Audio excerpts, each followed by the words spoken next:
Hi friends, मी वर्षा. आज आपण मस्त पाकाचे लाडू पाहणार आहोत. पाकाचे लाडू म्हटलं म्हणजे नकोसच वाटते करायला, कारण की मिश्रण एकदम कडक होते आणि हाताला खूप खूप असे चटके लागतात. चला तर आज तुम्हाला 3 टिप्स सांगून शाने तुम्ही मस्त असे गोल गुटूक आणि महिनाभर तुमचे लाडू असे नरम राहतील. त्याच्यासाठी मी 3 टिप्स सांगणार आहे तुम्हाला, जेणेकरून तुमचं मिश्रण जे आहे ते कडक होणार नाही, हातबोटं जळतील नाही आणि ते लाडू आत तुमचे ते महिनाभर कडक होतील नाही. अशा 3 टिप्स बनवून शाने मस्त असे हे लाडू बनवले आहे मी आता हे बघा, मस्त असा हा लाडू झाला आहे. याला तोडून दाखवते मी. हे बघा, 3 घंटे झाले हे लाडू मी ओढून ठेवले आहेत.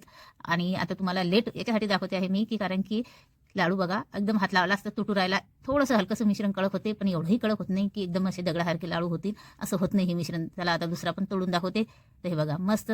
आणि वाटीचं प्रमाण घेतलं आहे लाडू बनवण्यासाठी, जेणेकरून तुम्हाला पण कन्फ्युजन होणार नाही किती काय घ्यायचं. तर व्यवस्थित असं प्रमाण घेतलं आहे. मस्त गोड आणि गोल गुटूक आणि मस्त असे हे लाडू बनवले आहे. तर गॅसवरती मी कढई ठेवली. आता गॅस ऑन केली, गॅसवरती कढई ठेवली. आता त्यामध्ये आपल्याला 2 वाटी शेंगदाणे घालायचं आहे. तर वाटीचं प्रमाण घेणार आहे आपण पूर्ण साहित्यामध्ये. तर तुम्ही पण लाडू वळायच्या वेळेस तुम्हाला पण असं टेन्शन येणार नाही किती काय घ्यायचं. तर 2 वाटी मी शेंगदाणे टाकून दिले. आता कढई गरमच आहे, ते कंटिन्यू असे हलवत राहू. करपले नाही पाहिजे, शेंगदाण्याची साल निघीन एवढे आपल्याला हे भाजून घ्यायचं आहे आणि कच्चापणा कमी झाला पाहिजे याचा. तर कंटिन्यू फिरत राहू. तुम्ही माझ्या चॅनलला अजून सबस्क्राईब केलं नसेल तर प्लीज करा. बेल आयकॉनलाही प्रेस करा. जेव्हा मी व्हिडिओ अपलोड करीन तुम्हाला त्याची नोटिफिकेशन येईल.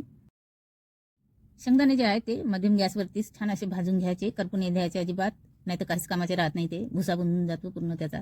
तर हे एकदम कमी गॅसवरच भाजायचे. आता ही कढई गरमच आहे, तर मी थोडेसे कंटिन्यू अशी फिरवत आहे. आता हे छान असे भाजले गेले की नाही तर कसे चेक करायचे, थोडेसे असे मोठी मध्ये घेऊन छानी हे बघायचे साल निघली आहे म्हणजे समजून जायचं की छान भाजले गेले. आता हे काढून घेते. आता परत मी कढई गॅसवरती ठेवली आणि त्यामध्ये आपल्याला 2 वाटी मी हे गावरान तीळ घेतले, हे टाकते. 2 वाटी शेंगदाणे आणि 2 वाटी तीळ. आता तिळाले पण कंटिन्यू असं फिरवत राहते. बाहेरचा आवाज, माझा माईक खराब झाला तर बाहेरचा आवाज येईन तुम्हाला थोडासा, तर त्या आवाजाला प्लीज थोडं इग्नोर मारजा, कारण की रोड जो आहे तो एकदम घराच्या जवळच आहे. तर त्या आवाजाला त्यासाठी पहिले सॉरी बोलून देते मी. आणि आपली जी रेसिपी आहे तुम्ही बघा. आणि खूप छान असे लाडू बनले आहेत हे. मी पहिले लाडू खाऊन बघितले 1-2 दिवसानंतर, पण हे लाडू कडक नाही झाले, मस्त झाले, गोड पण झाले. आणि तेव्हा व्हिडिओ अपलोड केला. आता हे तीळ पण मी मस्त असे छान भाजून घेतले, काढून घेतले, त्याला पण थंड व्हायसाठी ठेवू. आता त्याच कढईमध्ये मी 1 वाटी सुकं खोबरं खिचून घेतलं. खोबऱ्याचा वापर करसान तर लाडू जे आहे त्याचा टेस्ट जो आहे तो एकदम छान येतो. तर तुम्हाला वाटलं तर तुम्ही टाकू शकता, नाही बी टाकलं तरी चालेल, पण लाडू खूप छान होता म्हणून मी थोडंफार खोबऱ्याचा वापर करते. तर 1 वाटी मी खोबरं घेतलं आणि हे पण आपल्याला मस्त असं करपूस भाजून घ्यायचं आहे. छान चव लागते लाडवाची. आता हे पण काढून घेते. आता एक मिक्सरचं भांडं घेतलं मी मोठं. आता यामध्ये आपल्याला शेंगदाणे टाकायच्या. तर हे शेंगदाणे मी अशी साल काढून घेतली आबडधोबड आणि थोडे पाकडून घेतले. आता हे टाकते, पूर्ण टाकून घेते. आता हे मिक्सरच्या भांड्याचं झाकण लावून हे मिक्सरमधून आपल्याला बारीक करून घ्यायचे.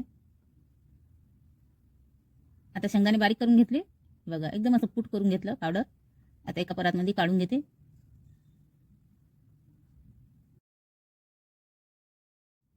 लहान मिक्सरचं भांडं असलं, मसाला काढतो आपण रोज वाटण, ते असलं की जे शेंगदाणे तीळ वगैरे असं थोडं थोडं काढून जाणे मिक्सरमधून तुम्ही ते काढू शकता. आता हे शेंगदाणे एका परातमध्ये काढून घेतले. आता त्याच मिक्सरच्या भांड्यामध्ये आपल्याला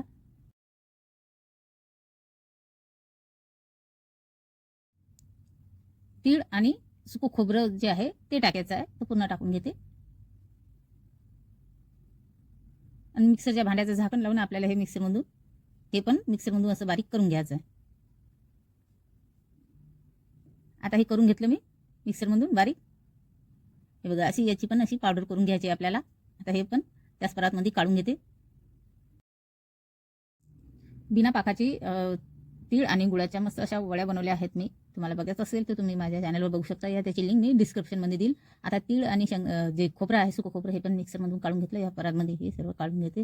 आता परत साईडला ठेवूया. आता गॅसवरती मी कढई ठेवली, त्यामध्ये 1 चम्मच तूप घालायचं आहे आपल्याला. पोहे खायचा जो चम्मच आहे 1च चम्मच घेतलं. आता हे वितळलं की आपल्याला यामध्ये गूळ घेतला मी. हा गूळ असा बारीक करून घेतला म्हणजे लवकर वितळला पाहिजे, हा टाकून दिला. आणखी 1 वाटी घेते, तर 2 वाटी गूळ घेतला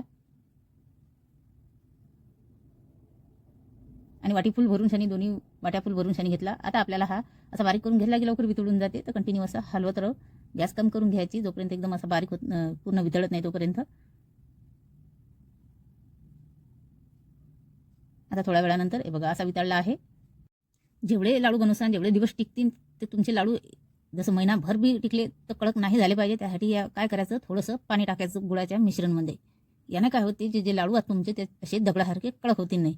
तर हे करूनच बघायचं. आता यामध्ये मी थोडंसं पाणी घातलं आणि हे कंटिन्यू फिरवत राहते. असं नाही की गोडपणा कमी होते, गोडपणा अजिबात कमी होत नाही, पण लाडू जे आहे ते एकदम असे दगडासारखे कडक नाही होती नाही. हे असं केल्याने तर तुम्ही थोडंसं पाणी टाकायचंच. आता हे पाणी टाकून आणि हे जे गुळाचं मिश्रण तुम्ही बघू शकता एकदम असं काळसळ दिसत आहे. थोडं जास्तच काळसळ होऊन जाते, पण थोड्या वेळात दिशेने तुम्हाला पाणी टाकलं तेव्हाच होते, नंतर नाही होत. आता कंटिन्यू असं हे थोडंसं फिरून घेते, म्हणजे कुठे गाठा वगैरे नाही राहिला पाहिजे. आता थोड्या वेळानंतर तुम्ही बघू शकता काहीच जे काळसळपणा आहे तो काही दिसत नाही आहे. ते जेव्हा आपण पाणी टाकतो तेव्हाच थोडंसं काळसळ दिसते. आता यामध्ये हे तीळ आणि शेंगदाण्याचं हे मिश्रण आहे हे टाकून देणं आहे आपल्याला. पुन्हा टाकून घेते. गॅस एकदम कम करायची. आता हे चम्मचनी व्यवस्थित असं मिक्स करून घेते.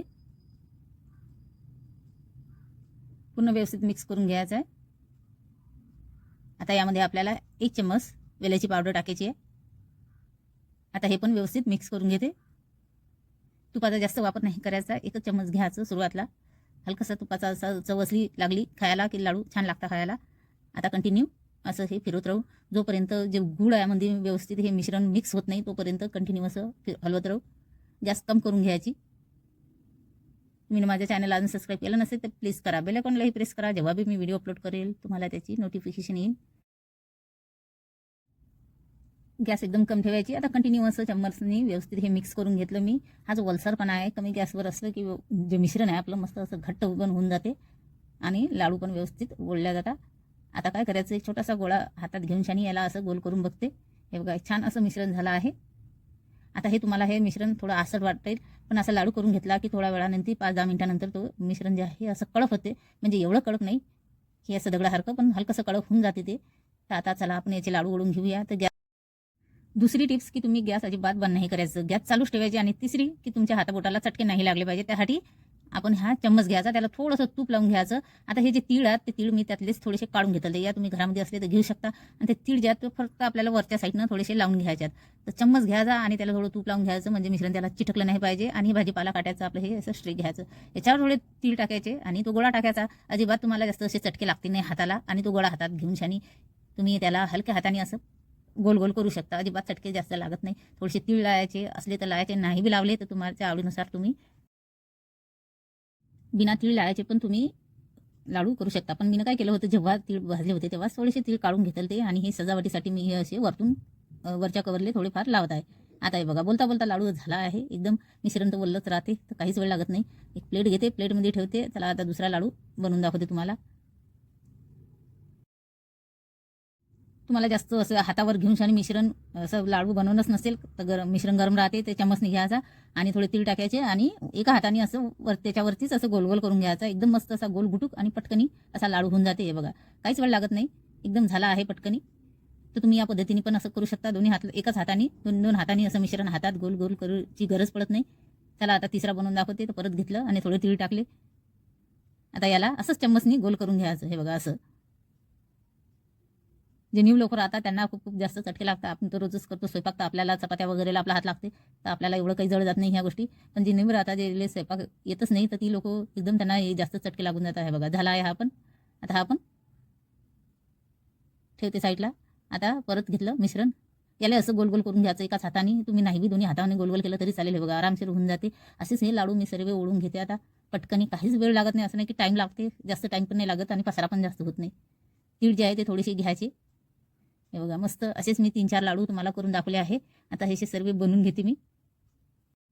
हे बघा 4 लाडू बनवून दाखवले. आता असे सर्व बनवून घेते, कारण की व्हिडिओ खूप लंबा होऊन जाईल. आता हे सर्व बनवून घेतले आहे मी. मस्त झाले. जे शेवटचं कढीला लागलेलं मिश्रण होतं त्याचे पण 2 लाडू ते शेवटी दिसत आहे तुम्हाला, ते बनवले आहेत. तर हे मस्त असे लाडू झाले आहेत. तोडून पण तुम्हाला दाखवले आहेत. तर नक्की बनवा या तीळ संक्रांतीला. तर तुम्हाला आजचा हा व्हिडिओ आवडला असेल तर लाईक शेअर नक्की करा. चॅनलवर नवीन असाल तर सबस्क्राईब करायला विसरू नका. तुम्ही वेळात वेळ काढून माझा रेसिपीचा व्हिडिओ बघितला. Thank you so much. बाय. आणि हे तेच 2 लाडू आहेत जे मिश्रण कढीला चिटकलं होतं. चला बाय.